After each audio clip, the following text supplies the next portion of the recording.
Queríamos justamente entrevistarlo al respecto de esta fecha tan importante que se viene, que es el 17 de octubre, el Día Fundacional de la Lealtad Peronista. Sí, realmente para nosotros, sobre todo para la clase trabajadora, es un acontecimiento trascendental, ¿no? Es decir, que a través de los años se agiganta por lo que representó esto en un cambio histórico dentro de nuestro país, que fue el inicio del protagonismo del movimiento obrero organizado en las decisiones políticas. Indudablemente también de una etapa de democracia que es la que en cierta manera queremos recuperar, ¿no? Una democracia con una participación activa de las organizaciones libres del pueblo, entre las cuales los sindicatos tuvieron un rol fundamental. Una democracia intensa. Exacto, es decir, fue auténticamente un periodo de transformaciones muy profundas. Nosotros por eso siempre decimos la revolución peronista, pero que de alguna manera, si uno ve cómo eso logró llegar por la vía democrática a través de las elecciones del 24 de febrero del 46, es explicable producto de esa gran movilización del 17 de octubre del 45, ¿no? Que prácticamente abrió un camino, despejó, digamos, todos los obstáculos que oponían los sectores oligárquicos, que habían hecho grandes movilizaciones pocos meses antes del 17 de octubre, ¿no? Claro, exactamente. Recordar aquella movilización de un mes antes prácticamente, que fue con el rótulo de por la Constitución y la libertad, en donde fue una movilización de los sectores patronales, inclusive con una participación del embajador de los Estados Unidos, que realmente clamaba, digamos, lo que decía, bueno, entregar el gobierno a la Corte, es decir, pero todo lo que realmente molestaba es lo que Perón había generado en su vínculo con los trabajadores, en la intervención del Estado, en los conflictos laborales. Es la molestia de la patronal contra, por ejemplo, el tema de la limitación de la jornada laboral, el tema del estatuto del peón, un montón de cosas que terminan condensando justamente la oposición a Perón.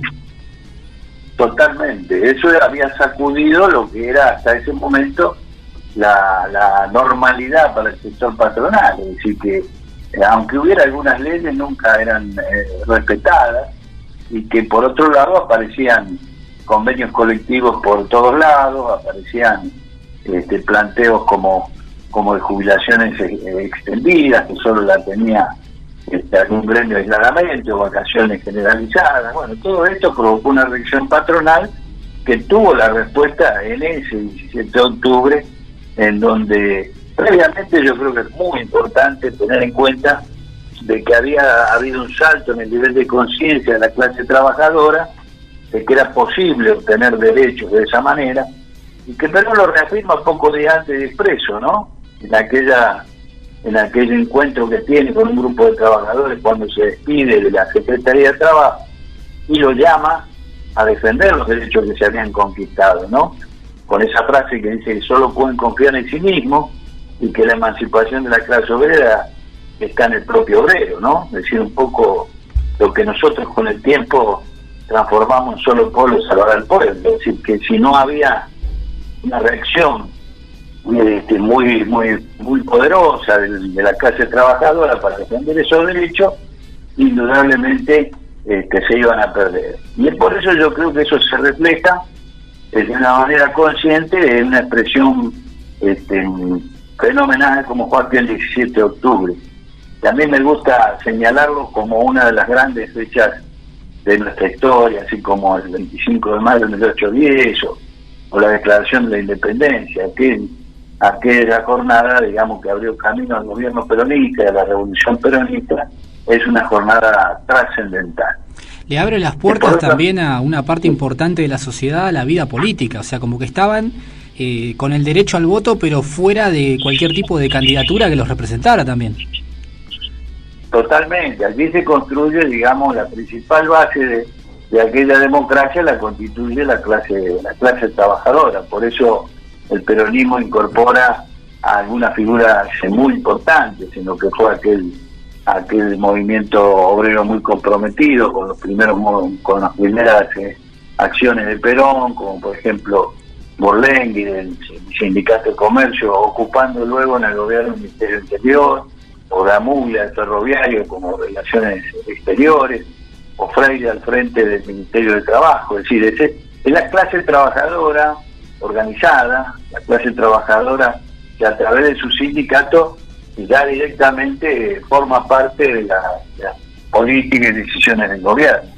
Con otras cuestiones que me parece importante señalar, digamos, la trascendencia que se le daba a la formación del obrero a través de las escuelas de la propia CGT, la idea aquella que tomó forma de los agregados obreros, en donde se capacitaba a los trabajadores para ser representantes en las embajadas en distintos países. Llegamos a tener representantes en muchos países, en casi todos los de América Latina. Claro. Es decir, un protagonismo muy activo de la clase trabajadora que tenía que ver con esa idea central de lo que en principio a las elecciones llegó con el nombre de Partido Laborista, que luego se transformó en Movimiento Peronista, Partido Justicialista, ¿no?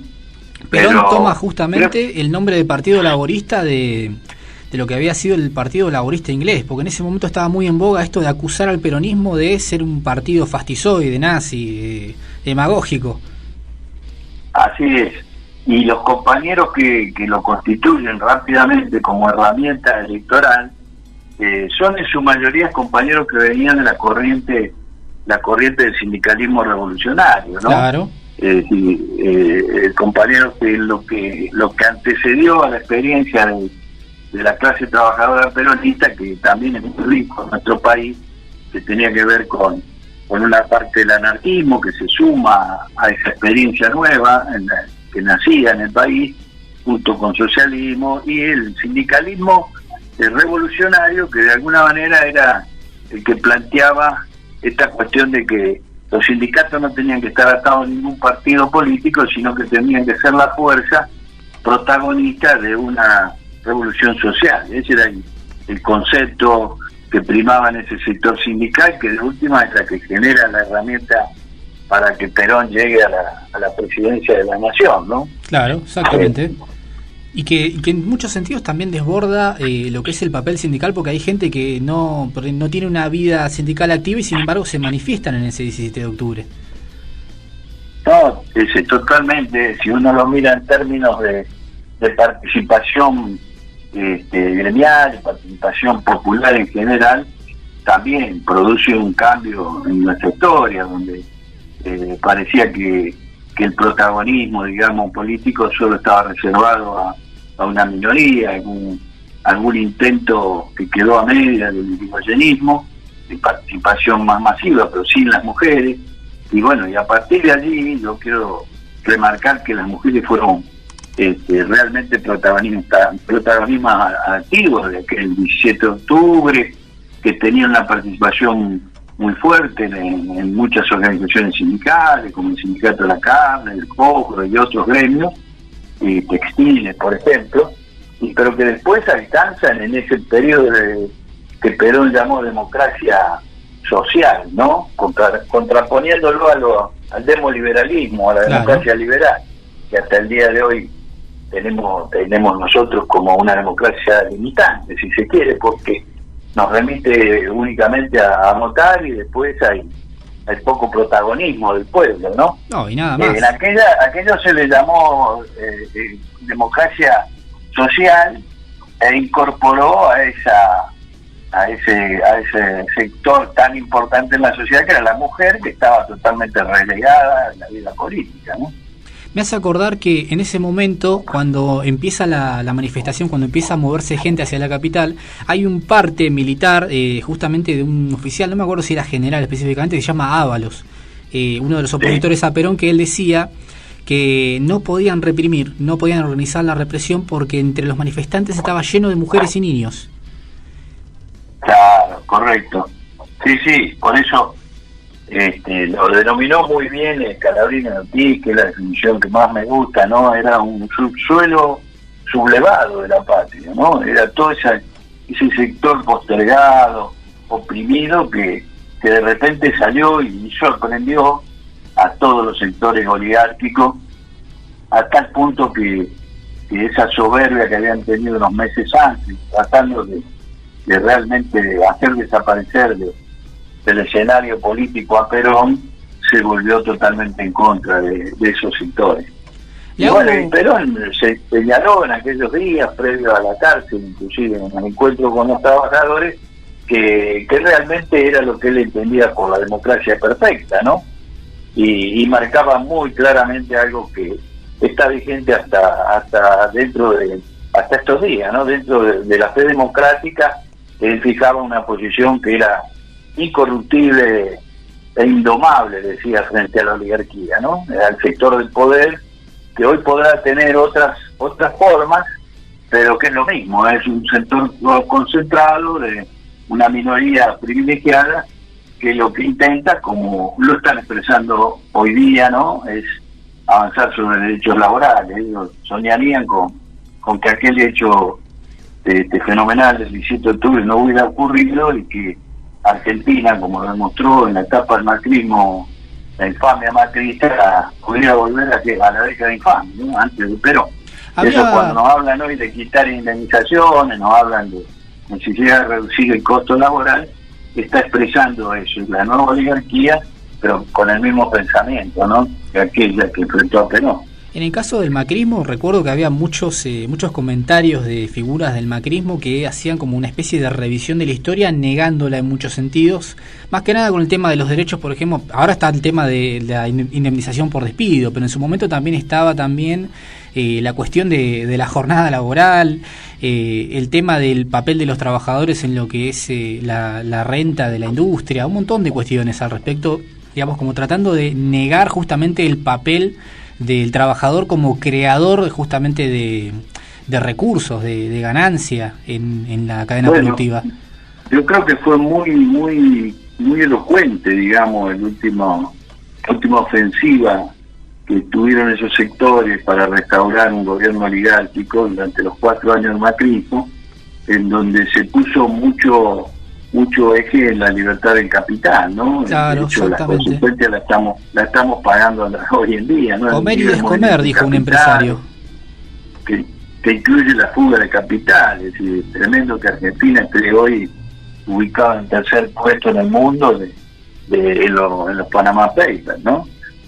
Eso fue lo que pusieron en el eje de ellos, y por supuesto como que el trabajo estuviera totalmente supeditado a la voluntad o a la primacía del capital. Eso es precisamente tratar de revertir ese proceso histórico que marcó tanto a nuestra sociedad y que es lo que sigue siendo un obstáculo enorme, ¿no? Porque las organizaciones que se fortalecieron en aquel tiempo siguen vivas, más allá de las crisis que en general provocó el neoliberalismo, y que generó, por supuesto, un sector del trabajo hoy, un sector de la sociedad empobrecido, que es el gran desafío que tenemos para resolver, y que precisamente tiene que tener su fuente en aquellos principios del año 45, ¿no?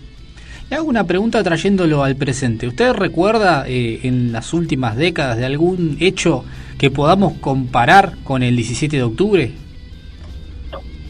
Mira, si uno mira de allí en adelante la historia, la movilización pasó a ser allí una herramienta fundamental en esta disputa de poder con la oligarquía.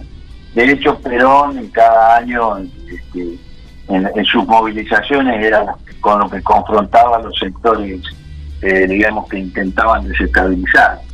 Luego yo creo que la resistencia tuvo picos fenomenales en los periodos fines de los 60, con las grandes pobladas, Rosariazo, Tucumanazo y Córdobazo como punto culminante, que también marcó, digamos, en una situación de resistencia, el punto final de una dictadura, porque Onganía, recordemos que después del Córdobazo en el año 69, se ve obligado a renunciar, y ahí viene el proceso de salida democrática y el retorno de Perón. Después hemos tenido, por supuesto, hemos tenido importantes movilizaciones de la clase trabajadora, no de la dimensión del 17 de octubre, porque lógico, aquella no solo fue una gran movilización, sino que marcó una nueva etapa histórica, ¿no? Pero sí, lo que sí quedó de aquellas enseñanzas de la clase trabajadora es precisamente ese tema de que puede ser una gran movilización o puede ser una capacidad constante de movilización de las organizaciones del pueblo, pero que es lo único que a nosotros nos permite realmente confrontar contra esos sectores concentrados del poder. La última demostración yo creo que fue frente al macrismo, el hecho de haber mantenido un estado de movilización permanente, ¿no? Si uno hace un repaso de esos 4 años, el caso particular de nosotros que constituimos, rescatando lo mejor de la historia del movimiento obrero, una corriente como la corriente federal, con un planteo programático que tiene su base precisamente en ese proyecto nacional y popular, hemos estado en las calles prácticamente durante los 4 años, contra los tarifazos, en defensa de la industria, contra la reforma laboral, contra la reforma previsional, y en algunos casos dándole golpes duros, porque yo siempre remarco como punto culminante de ese periodo de movilizaciones aquellas de fines de noviembre y de diciembre, en donde el gobierno, después de haber ganado una elección legislativa del año 2017, empezó a declinar producto de que perdió su credibilidad a nivel internacional, de quienes le venían prestando plata para endeudar cada vez más al país, y cayó en manos del Fondo Monetario. Pero eso tuvo mucho que ver, esa capacidad de movilización del pueblo y en particular de la clase trabajadora, que demostró a nivel internacional de que no era fácil para el gobierno poder plantear las reformas estructurales que necesita el neoliberalismo para consolidar definitivamente su proyecto. Por eso creo que es muy importante, y si forma parte de nuestro sentido, el hecho de nuestra fuerza, nuestra organización nace de esa gran, no desconociendo las luchas anteriores, nace de esa gran movilización que fue el 17 de octubre del 45, ¿no? ¿Cómo se preparan para este 17 de octubre? Cambió un montón la cuestión de la pandemia, las movilizaciones. ¿Cómo se prepara la Federación Gráfica para esta fecha? Mira, yo creo que realmente estamos en el momento de reiniciar, precisamente por la situación delicada que se vive desde el punto de vista económico que nos dejó el macrismo, pero que en alguna medida no nos permitió revertir la pandemia, de recuperar las calles. Yo creo que la movilización convocada ahora para el 18 por los sindicatos, independientemente de los alineamientos de cada uno de los dirigentes, sí, pero sí podemos mostrar una expresión de la clase trabajadora movilizada que va a ser contundente. No tengo ninguna duda, porque allí van a confluir todos los sectores sindicales, movilizando a los trabajadores, mostrándole a ese sector de las minorías corporativas de que no vamos a aceptar volver para atrás en los derechos laborales, de que rechazamos estos proyectos amañados que están presentando para quitar indemnizaciones y otros derechos. Sí. Y fundamentalmente yo creo que es muy importante para los 2 años que vienen, de que empecemos, recreemos y seamos capaces de recrear un estado de movilización que permita dar precisamente esas grandes batallas que el país necesita contra los sectores concentrados, que tienen el control de la economía. Y en la medida que no recuperemos, como decía Perón en aquel tiempo, estamos avanzando en derechos laborales y sociales, pero si no logramos el control de la economía, no tendremos soberanía. Claro. Y realmente lo que logró Perón, después de aquel 17 de octubre y apenas logrado el triunfo electoral, fue tomar el control de la economía, ¿no? Nacionalizando el Banco Central, creando el IAPI, con lo cual el Estado redistribuía la riqueza diferencial que tenía de la producción agraria para desarrollar la industria. Fíjate que han pasado muchísimos años, pero el desafío prácticamente es el mismo. Sí, nosotros vienen 2 años por delante, en donde tenemos una necesidad central de desconcentrar ese poder económico, que es el que nos fija hasta los precios de los productos alimenticios, de los medicamentos, es decir, son los formadores de precios, las grandes empresas monopólicas, oligopólicas. Recuperar el control del comercio exterior, hoy en manos multinacionales que no quieren ni siquiera que le pongamos un control en el río Paraná, recuperar el sistema financiero para que sirva la producción y el consumo, y no como está actuando hoy, digamos, haciendo negocios con los bonos y con la especulación. Esos son los grandes desafíos. Y eso es imposible ganar esas batallas si no tenemos al pueblo, en particular a la clase trabajadora, bien organizada y movilizada. Así que yo creo que empieza casualmente, alrededor del 17 de octubre, una nueva etapa de movilización popular que me parece fundamental para consolidar la democracia al servicio de las mayorías, ¿no? Le hago una última pregunta, si quiere me contesta, si no, hace paso. A este gobierno, al gobierno de Fernández, ¿le hace falta un 17 de octubre? Pero totalmente. El 17 de octubre podrá tener nuevas formas, pero hay que hacer eso. Es decir, el 17 de octubre es el protagonismo del pueblo, el protagonismo del pueblo es construcción de poder. Y este gobierno está probando y se está dando contra la pared en un diálogo con muchos sectores que no están, como no estaban en aquel momento, no están dispuestos a resignar nada. Beneficios que ellos quieren, no están encuadrados y nunca se van a encuadrar en un proyecto nacional. Por lo tanto, tenemos que diríamos, el 17 de octubre de estos tiempos es primero consolidar a todos los sectores nacionales que realmente se ven beneficiados con un desarrollo económico y social. Es decir, la clase trabajadora es clave, ¿no? Hoy tenemos una clase trabajadora con una característica particular porque tenemos millones de compatriotas que están en una situación de informalidad laboral o desocupación, pero deben ser parte de esa gran movilización, como van a ser el día 18, y deben ser parte de esa cuestión programática de la CGT del gobierno para precisamente dar estas batallas que yo te mencionaba, ¿no? Así que me parece que con sus nuevas características es necesario desarrollar acciones que en su conjunto representen otro 17 de octubre para poder tomar realmente las riendas del gobierno y reconstruir el poder popular, ¿no? Esa es la gran meta que tenemos. Ay, que Dios lo escuche, por favor. Muchísimas gracias por esta comunicación telefónica que tuvo con nosotros. Escuchaste al gringo Michetti, secretario de la Federación Gráfica Bonaerense para los Salieres de Piña. Muchísimas gracias por esta charla que tuvo con nosotros. No, por favor, un abrazo grande para ustedes. Muchísimas, pero muchísimas gracias.